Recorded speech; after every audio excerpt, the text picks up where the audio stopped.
कोटी ओडियार मौड़मणि प्रभु जगन्नाथ एवं ओडिया मानकर पवित्र ग्रंथ भागवत समय थिला गाँ मानकरी हरिहाट बसिबा सह भागवत टुंगी भागवत शुणा मिलुथिला।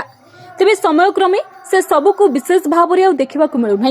तेबे आज पवित्र भागवत जन्म अवसर में आसंतु नजर पकाइबा कटक पिठापुर स्थित मदन मोहन जीव पीठरे बसिथिबा हरिहाट उपरे। ओडियार मौड़मणि महाप्रभु जगन्नाथ एवं जदि कहिबा ओडिया मानकर पवित्र ग्रंथ होछि भागवत। जगन्नाथ एवं भागवत को छाड़ी देई ओडिया मानकर कोनोसी कल्पना मध्य करा जाय न पारे।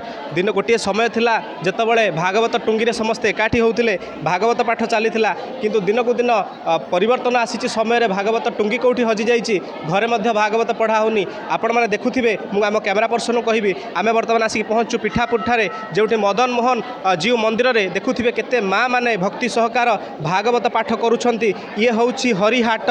ये हरिहाट होउछि एभली गोटे धार्मिक एभली गोटे माहौल एठी तयारी करिछि जे माने माँ माने बसी भागवत पाठ करुछंती। सेमानकर जो भक्ति नैवेद्य अछि भगवान का पाखरे अर्पण करुछंती। ये होउछि गोटे सेही भली कटकर देखिया पई मिले वर्षके थरे एभली दृश्य जोटी माँ माने केते सुंदर भाबरे सकाळु बसिचंती, निर्जला उपास रे बसिचंती। आगरे तुलसी रहिछि, भागवत ग्रंथ रहिछि, प्रसाद रहिछि। ये जो दृश्य वर्णना करुच्ची जमीती कि सार आम जनक प्रतिक्रिया नौले महाशय कहते कि भागवत होउछि ओडिया मानकर आत्मा। तेबे आसंतु जे रही पूजक तांकर प्रतिक्रिया नबा, जो मैंने बसिचंती सज्जन मंडली तांकर प्रतिक्रिया नबा, माँ मैंने कौन कहउछंती तांकर प्रतिक्रिया नहीं बुझीबा। ओडिया घरे भागवत है मेन सृष्टि आरंभ। भागवत ही ठाकुर, भागवत ही सबकिछि। खाली आमे बही भाविले हेबनी, भागवत रे सबू आरंभ।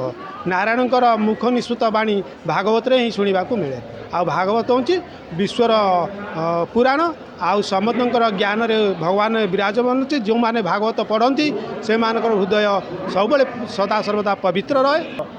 धार्मिक भावना भितर रहू नहीं, तेणु से समस्ते प्रत्येक दिन भागवत पढ़ा आवश्यक। भागवत रे कह जाइछंती परम शास्त्र भागवत अभ्यास करुथिब नित्य परम भागवत बाणी जीव निस्तरे जहाँ शुणी। भागवत प्रत्येक घरे घरे रखी समस्ते घरे घरे संध्या बेले प्रत्येक दिन भागवत अध्याय लेखा पाठ करने दरकार।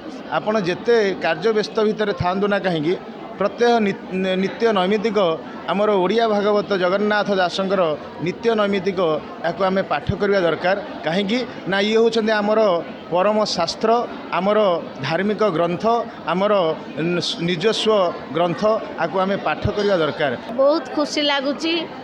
आपण मैंने देखुंत हरिहाट होची केते संख्यार माँ मैंने बसिक बही पढ़ुंट। आज्ञा हरिहाट होची 64 खंड भागवत पढ़ा होची।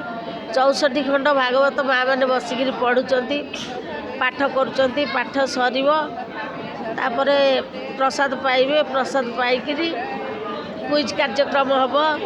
बहुत घरे घरे भागवत, घरे घरे जगन्नाथ संस्कृति ओडिशा ओडिया होउचंती आमर जगन्नाथ। निश्चित भाव में महाशय जमी निजर प्रतिक्रिया दौले, पूजक महाशय जमी प्रतिक्रिया दौले, माँ मैंने निजर जमी प्रतिक्रिया दौले कि भागवत होउछि ओडिया मानकर आत्मा। जेभली आत्मा छाड़ीगले मनीष मृत सदृश हो जाए, से भली ओडिया मानक प्राणकेन्द्र होउछि भागवत। तेबे भागवत जन्म आज निश्चित भाव में कटक सहर में गोटे सुंदर माहौलटे तैयारी करिछि। आमे आपण मानक आ माध्यम देखापी चाहूँ कि केते सुंदर भाव में माँ मैंने आसिक भागवत पढ़ुछंती। ये कार्यक्रम आहरी आगक जारी रहू। भागवत घरे घरे पाठ हो एवं ओडिया मानकर जो संस्कृति परंपरा ताहा सबुबेले उज्जीवित रहू। जय जगन्नाथ। कटक विश्वजित नायक रिपोर्ट, धरित्री लाइव।